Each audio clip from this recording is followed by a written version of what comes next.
Bonsoir à toutes et bonsoir à tous. Alors, si nous sommes réunis ce soir, vous de votre côté de l'écran et moi du mien, c'est pour parler tout d'abord d'un jeu, d'un excellent jeu même, je dirais, Grapeshift, de la PSP 3000, une excellente console, on ne va pas revenir dessus, et surtout des possibilités offertes lorsqu'on possède les deux ensemble. Alors, à moins que vous habitiez au fin fond du désert de Gobi, je pense que vous avez entendu parler de ce qu'on appelle couramment la faille Grapeshift. En fait, dans la sauvegarde du jeu, il y a une faille exploitable qui permet d'injecter du code via un buffer overflow, le grand classique. Ceci permet, grâce donc à Freeplay et Mathias. Alors Mathias, c'est celui qui a découvert la faille et qui a fait le proof of concept. Freeplay a poussé un petit peu plus loin en donnant un SDK permettant de l'exploiter pour les développeurs. Un très bon couple, merci beaucoup à tous les deux. L'équipe de développement de PSP Gen et l'équipe rédactionnelle vous remercie au plus haut point. Alors, jusqu'à aujourd'hui, jusqu'à cet après-midi, Grapeshift ne fonctionnait pas dans sa version européenne avec cette faille. Alors, c'est pas que la faille en fait n'était pas présente dans le jeu français européen, mais disons que les adresses n'étaient pas les mêmes, ce qui faisait que la PSP frisait tout simplement un bel écran noir et pouf, on s'arrêtait. Alors, notre équipe de développement s'est attelée tout le week-end à essayer de trouver les bonnes adresses et a réussi à trouver comment faire fonctionner, comment utiliser la faille avec un Grapeshift européen. Alors ça, je sais que ça va faire plaisir à beaucoup. Nous avons publié un article il y a quelques jours pour vous prévenir de ne pas acheter n'importe quel Grapeshift à n'importe quel prix et que si ça allait peut-être fonctionner sur Européen, pour l'instant, ça n'était pas sûr. Maintenant, rassurez-vous, tout va bien. Notre équipe de développement a trouvé la solution. Alors on arrive à le faire tourner avec le Grapeshift. Pour l'instant, en le mettant en langue anglaise, mais on allait dire que ça pourra fonctionner aussi avec la langue française, la langue espagnole. Mais pour vous dire que maintenant, le Grapeshift européen, vous pouvez y aller tranquille, cela fonctionne parfaitement. Alors, la PSP 3000, alors avant de vous montrer ce que nos développeurs ont réussi à faire, je voudrais faire un petit saut sur cette petite PSP 3000 d'Issidia. Donc là, hein, pas de doute, c'est vraiment une PSP 3000 pour les petits grincheux. Bien que depuis le temps, même les grincheux doivent savoir que je n'ai encore jamais menti. Donc voilà, vous avez ici une PSP on ne peut plus neuve, donc pas question d'y glisser une autre carte mère dedans que celle d'origine. Voilà, nous avons une jolie PSP d'ici là, je vous remonte encore de près. Hein. C'est quand même un bel objet.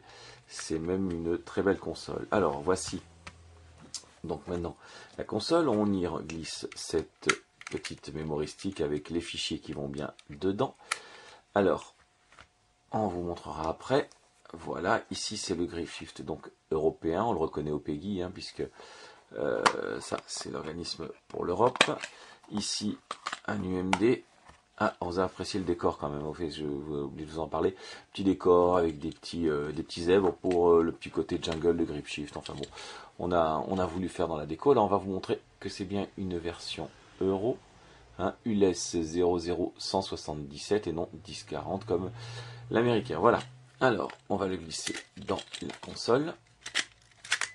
Et pendant que je vais vous expliquer le reste, on va simplement allumer la console. Le jeu va se charger automatiquement puisqu'il est réglé pour. Coucou, ça c'est moi. Voilà, on va laisser le jeu se charger. Et donc je vais vous expliquer ce qui va se passer maintenant. Effectivement, vous l'avez lu et relu, et même Freeplay l'a dit, la faille ne permet pas, a priori, d'activer le kernel mode. C'est vrai, c'était le cas, sauf que notre équipe de développement a réussi à trouver une faille, à utiliser le kernel mode et à installer sur la console que vous voyez là, c'est donc la première console PSP 3000 qui va tourner, alors on va dire sous un custom firmware. Alors, c'est pas tout à fait un custom firmware parce que pour l'instant on ne peut pas flasher la console pour des raisons techniques, hein, le pré-IPL n'ayant toujours pas été décrypté, on peut donc pas pour l'instant le remplacer. Par contre, grâce à la faille, grâce à ce fameux kernel mode, on a pu y injecter un HEN. Alors, en clair, regardez, vous allez mieux comprendre. Voilà, on lance un petit utilitaire. Alors, je vais essayer de vous le rendre le plus visible possible. Vous voyez, 4 options. Rebooter la PSP avec les homebrew activés. Rebooter en recovery mode, hein, en recovery menu pour être précis. On peut dumper le kernel, hein, la mémoire kernel, et on peut dumper les clés. Voilà, alors, mis à part ces deux utilitaires qui nous servent là, pas tout de suite, ce qui m'intéresse le plus de vous faire découvrir, c'est la possibilité de faire tourner des homebrew, y compris en kernel mode, sur une PSP 3000. Alors, encore une petite instabilité impossible, il faut le savoir. Donc, si ça venait à planter la première fois, pas de souci, pas de stress. Il suffit d'attendre que ça plante, voilà, et de relancer. Vous voyez, on est encore au b.a.-ba, on a voulu vous en faire profiter le plus tôt possible. Voilà, on va relancer, ça va redémarrer, quelques petites minutes de patience. Et donc je disais, on va donc vous montrer qu'il est possible de lancer des homebrew, y compris en kernel mode sur la PSP 3000. Donc c'est possible. Par contre, et ça malheureusement pour l'instant on aimerait bien passer outre, mais on ne pourra pas, on ne pourra pas diffuser l'utilitaire permettant de le faire. Alors, avant de crier au scandale, je vais essayer de vous expliquer le plus simplement du monde pourquoi. C'est très simple. Cette faille kernel, elle existe si ce qui est là est réalisé.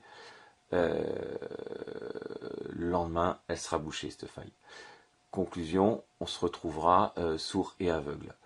Donc, on voudrait simplement trouver une autre faille et de manière à ce qu'on puisse en réaliser une tout en gardant en secours l'autre. Voilà, ça c'est très important.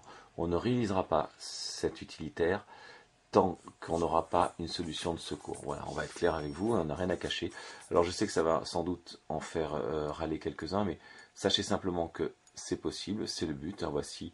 Alors c'est une japonaise où il faut que j'appuie sur le haut, il faudra que je m'y fasse. Voilà. Coucou, ça c'est moi. On va descendre. Hop, système information. Et voilà. Ok. Alors, vous l'avez reconnu, c'est 502 Gen qu'on a renommé provisoirement le 502 Hen suite au fait qu'on utilise le système du N pour du HEN pour être précis pour faire tourner. Alors là effectivement on est donc en custom firmware. Alors vous allez voir, c'est très simple, on va descendre sur la mémoristique. Alors comme je suis toujours, et vous le savez depuis le temps, toujours très droit, ici nous avons dumpé le jeu GripShift. Vu qu'il est dans le lecteur, hein, tout est dans les règles, on ne peut mieux. Simplement là on vient de le lancer via l'ISO. Alors, je ne vais pas le laisser aller jusqu'au bout parce que sinon la sauvegarde va faire tout poump. Mais c'est juste pour vous montrer que ça fonctionne très très bien. Voici, on va sortir. Voilà.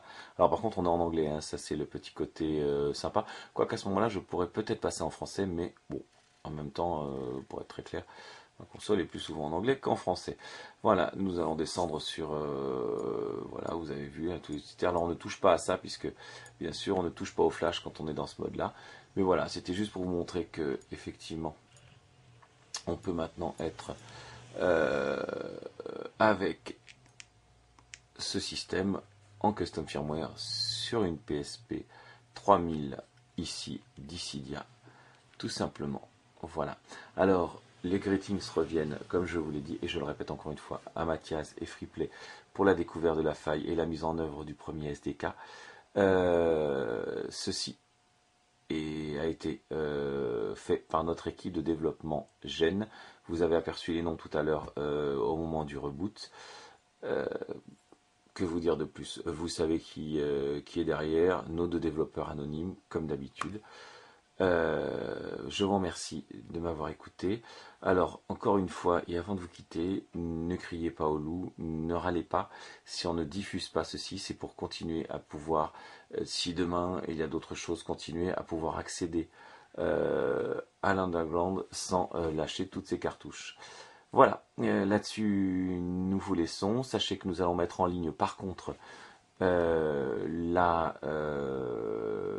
excusez-moi, le SDK et, le POC permettant d'utiliser les homebrew via le GripShift Euro. Ça, comme ça, au moins, tout le monde sera à égalité. On pourra tous s'amuser avec le Pong, on pourra tous s'amuser avec les, comment on appelle ça, les User Mode Only Homebrew. Mais pour l'instant, pour le reste, on vous a montré, on sait le faire. Le problème, c'est que tant qu'on n'a pas une faille, et je vous rassure, on est dessus, comme dirait l'autre, Nos devs sont déjà en train d'en chercher une deuxième, ils en ont déjà trouvé deux, mais par l'instant pas exploitable. Donc dès qu'une autre sera exploitable, promis, à mon avis, ça devrait arriver. Quand? Wait and see, la patience est d'usage. Puis de toute façon, la PSP permet déjà avec les homebrew de faire plein de choses. Pour le reste, vous avez les UMD, il n'y a pas de raison de s'en priver. Sur ce, bonne soirée.